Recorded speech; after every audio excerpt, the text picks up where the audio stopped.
लोकशाहीचा बुलंद आवाज, रिपब्लिकन वार्ता, महाराष्ट्र। मालेगाव तालुक्यातील करंजगव्हाण येथे कत्तलीसाठी बेकायदेशीरपणे नेले जात असलेली 15 गोवंश जनावरे गोरक्षक आणि स्थानिक पोलिसांच्या संयुक्त कारवाईतून वाचवण्यात आली।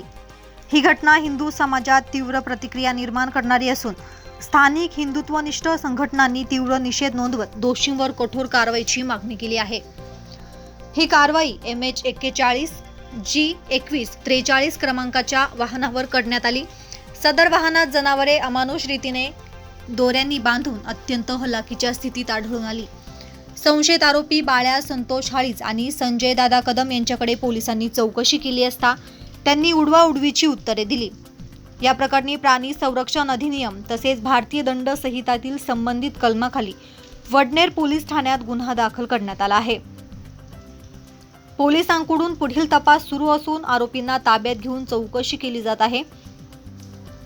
ही कारवाई गोरक्षकाच्या सतर्कतेमुळे शक्य झाली असून त्यांनी हिंदू जनतेच्या भावनांना दिलासा देणारे कार्य केल्याची भावना नागरिकांतून व्यक्त केली जात आहे।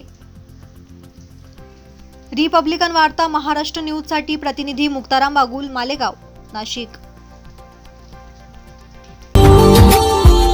Subscribe now and press the bell icon. Never miss an update.